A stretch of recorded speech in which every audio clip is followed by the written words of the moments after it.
Hey guys, it's Breeze. So in today's video we are going to be going through my September reading wrap up.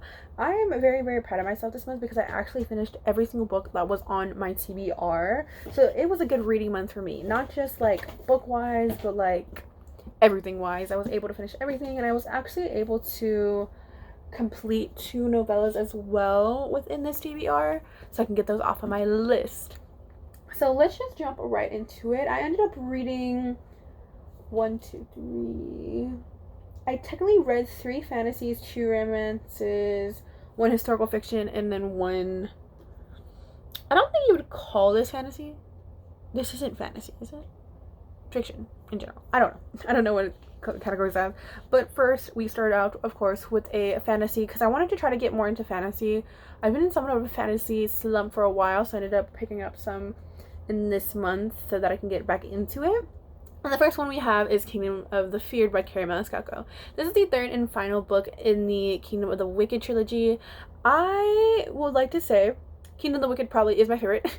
Even after reading this one, Kingdom of the Wicked is my favorite of the trilogy. But this one I did like a lot more than Kingdom of the Curse. I enjoyed it a lot more. So basically, in general, I don't want to put too much on the table, but just in case you haven't read the other two of the trilogy. This one, of course, Amelia and Wrath. Absolutely love Wrath. This man is amazing. This man is everything. I love their relationship in general. It is so good. The plot twist in this book as well, really did not expect it, but the way that it was presented to us, I didn't really enjoy. There was a lot of things I liked about this book, but then there was a lot of things I didn't like about this book.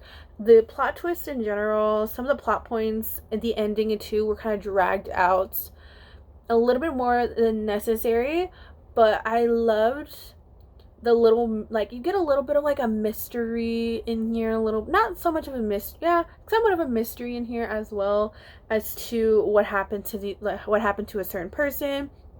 How did this come about? What was the whole point of everything in general? And I really liked it. Like I said, I enjoyed it a lot more than Kingdom of the Cursed.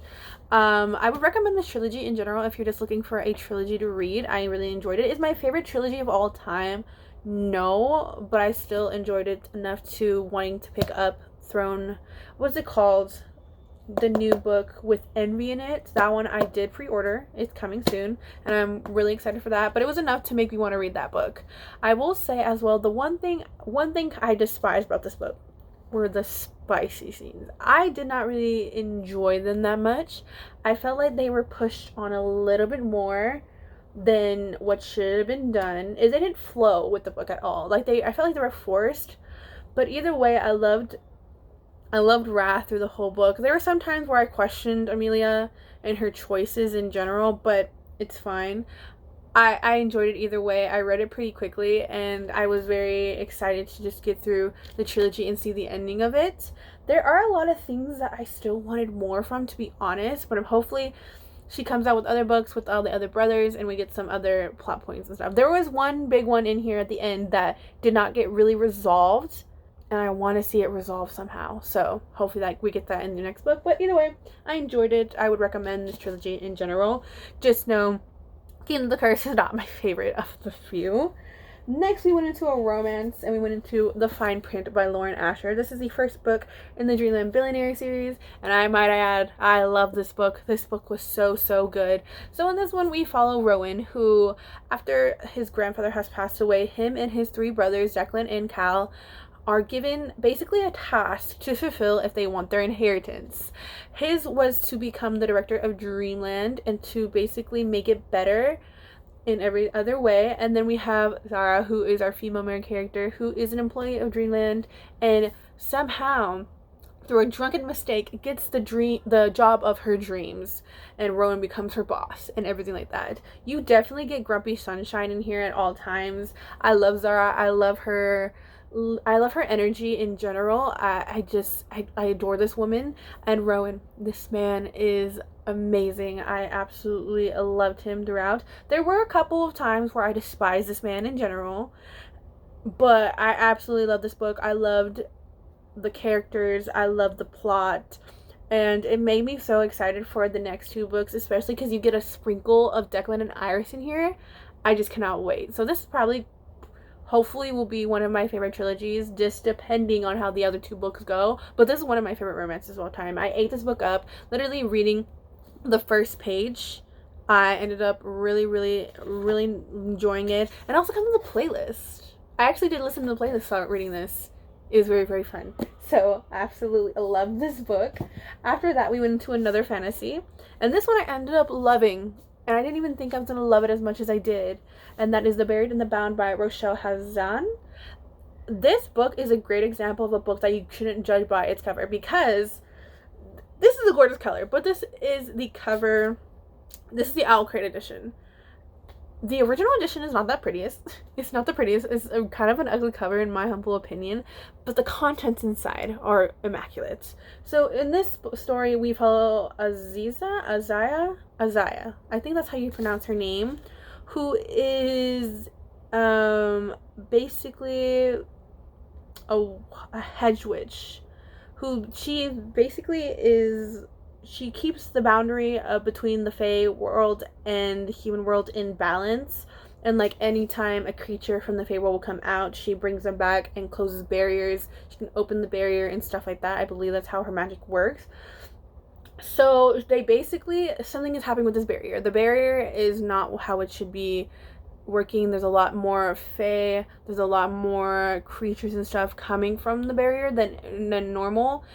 And she needs to figure out what's going on. Then you have Leo. Leo is cursed to forget his true love at the age of 16 and has been trying to figure out ways to reverse this curse, because it's basically driving him crazy. So they end up meeting each other through a attack that happens in a park during the winter time and stuff like that, and they ended up teaming up together. Leo teams up with her to help her with her mission in trying to figure out what is wrong, investigating what is wrong with the barrier, and she tries her best to figure out how to reverse Leo's curse.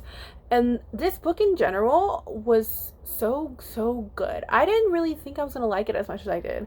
A lot of the stuff that happened here I was not expecting, and there is actually another perspective in this book that's not announced in the synopsis, but reading their perspective gets a lot of what's happening in the book, why it's happening, what happened in general, and things like that. And then the big plot twist of this book was very surprising in my opinion, and I absolutely loved it. The second book comes out, I believe, next year, and I'm definitely reading it. I will say, reading the end of this book, I was like, why is it ending like this? And then I found out it is a trilogy. I believe it's a trilogy, so I'm very excited for the rest of the books to come out. This one was really, really good, and I highly recommend it in general. If you just want a little quick fantasy, that one is. It's not too much world building, it's not too much complicated to understand. I just thought it was fantastic in general. And then the next book I ended up reading was Twisted Love by Anna Hong. Is it Huang or Hong? Huang. I think it's Huang. Sorry. I read this book in a day. I ate this book up like nothing else. I really, really enjoyed it. So of course we follow Alex and Ava. Alex is the best friend to Ava's brother Josh, who Josh asked Alex to look over her, and he goes to South America for a doctor program. And Ava is basically, she experienced a lot of trauma as a child, and a big old accident happened. Nobody really knows the truth about this in general, and she gets like flashbacks from it and stuff like that. But I loved the relationship between them all together. I loved how Alex was like, she was not my type, but ended up falling for her anyways.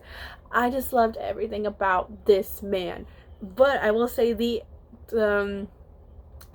big plot twist of this book I was not expecting. Well, one of the plot twists of this book I was not expecting.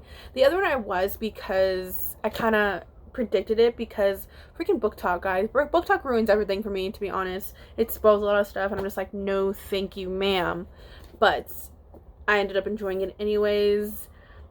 But I will say, Alex, I do have beef with you for that ending a little bit. Do have a little bit of beef. But either way, loved it. Cannot wait for the rest of the series. And literally the snippets you get of the characters in here, it makes me excited for like Reese and Bridget. And I'm actually a little bit more excited for Josh and Jules. A lot more than I thought I was. So that makes me really, really happy. But yeah, love this book so much. Then the next book, what was the next book I read? Oh, I feel like I'm missing a book. Am I missing a book? No, I'm not. Okay. The next book I read was The Bane Chronicles by Cassandra Clare, Sarah Reese Brennan, and Maureen Johnson. This is of course, the collection of short stories, one of her bind-ups. She has two more other bind-ups of short stories as well. And this one, of course, follows Mr. Magnus Bane. I freaking loved Magnus in the Infernal Devices and the Mortal Instruments. This man could do no wrong. This man is amazing.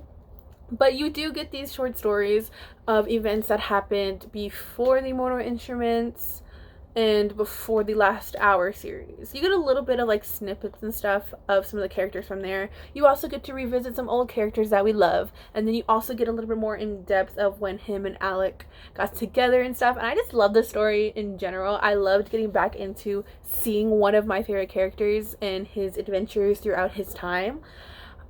I will say, it does make me more excited for the Last Hour series in general. And this man, and I love Magnus too, because his one-liners, his insults, his fashion statements and everything like that are so good. I just love this man in general. So I really enjoyed this. Is it necessary to read the rest of them? Probably not, but like I said, I really wanted to get into seeing a little bit more of Magnus Bane, of what he's about, so I really did enjoy this. Then the next book I read was historical fiction. This is the only historical fiction, like deep historical fiction, I've read in a while, and that is The Gates of the Alamo by Stephen Harrigan. This one, I feel like I enjoyed this one actually a lot, but I feel like if you know nothing about the Alamo, if you know nothing about this battle, you will not like or understand what happens in this book. So in this book, we follow, it's 1836 during the Texas Revolution from the independence of Mexico. So you follow Edmund McGowan, who is a naturalist, and the widowed innkeeper Mary Mott and her son Tyrell. I enjoyed the politics of this book actually quite a lot, more than I thought I did. I enjoyed that. I enjoyed the battle. I enjoyed that stuff about it. I will say there were some aspects of this book I did not enjoy. The whole thing between Edmund and Mary, I actually was really enjoying that, but there are some points in that trying to get that relationship to go on that might fell off, to be honest. I will say they made poor Edmund basically a loner. All he does is his work and things like that, and I felt like they made Mary a little bit more desperate than what she should be. But either way, I like their relationship in general between them two, and was rooting for them, even though I know what happens in general. And then Tyrell, poor thing, was just trying to live and protect and be there for his mother, but she got onto him about things that weren't even his fault. And then you also get the perspectives of Mexican, like captains, the generals and stuff in here as well. And then you also get the perspective of Joe, who is the slave to William B. Travis. You do get, of course, those main figures in the Alamo, who James Bowie, William Travis, and stuff like that. You also get certain events in this book that you really don't see in like normal history and stuff like that, which is a different perspective of the history. But either way, I enjoyed it in general. The ending though, okay, if you know the story of the Alamo, if you know the story of the battle, you know how it ends. I knew how this ends, but the way it happened made me sob. I was crying and everything like that. I didn't expect to cry in this book, to be honest, but it made me, literally me crying in this book made it bump up a little bit more in my heart than like the other aspects in general. But I enjoyed it nevertheless. I recommend it to you if you do like historical fiction, if you like Texas history. Go at it, my friends. I really did enjoy it that much. And then lastly, I ended up reading 2 novellas, and I was very excited to read these, especially because what's it called, Foulheart Huntsman barely came out. I'm waiting for my pre-order to come in, and that is The Last Call duology by Chloe Gong. So this is A Foul Thing and This Foul Murder. I just finished this yesterday. Absolutely love this. I don't want to say too much about these novellas though, because they are big spoilers for The Found Lights and Our Found Murder. I will say, if you don't want any spoilers, just skip through this part, because I want to talk about these in general, because I need to talk about these freaking novellas. So the first one we have is this Foul Thing, which follows Juliet and Roma. I absolutely loved this one so much. You get so much more of them being like together and stuff like that, especially because in these Violent Delights their main thing was trying to kill each other, but this one they're together. Everything about it is so sweet, so good, and then the stories between these are interconnected into going into Foul Heart Huntsman, and I was very surprised about what was happening in this book, guys. But I loved it either way. Really enjoyed it. And then we have this Foul Murder, which is Benedictine Mars. I freaking love Benedictine Mars. This one as well. The little twist at the end, though, I did not understand it, to be honest, at first, because I'm not gonna lie, I had a headache when I was finishing this book, because I read it and I was like, who is this person? I'm like, what is happening? And then I read through it more. I'm like, wait, it connects. Of course it connects to this one, but ended up loving it. I'm so excited for the last installment of this what's it called, to come through. I'm very upset, to be honest, that it's ending, but I'm very excited to see what happens, especially because I did really enjoy Foul Lady Fortune and everything within that. So that was the other two novellas that I read for this month. Basically, if we count this as one book each, I read 8 books this month. So, but that is the end of this reading wrap up. I will say, if we're gonna categorize favorites, this one, of course, is my favorite, along with The Fine Print and The Bound and the Buried. Probably are like my top favorites for this month, even though I did love Twisted Love, but this one has my heart. And then these have my heart as well. So that is the end of this wrap up, guys. Let me know how you did on your wrap up. What did we like from last month? And I'm very excited for my October TBR as well. I'm gonna start probably one of the books today, if I have time. But I don't know what book I want to read yet, so we'll figure that out in a minute. And I hope y'all guys had a wonderful time, and I will see you guys next time. Bye.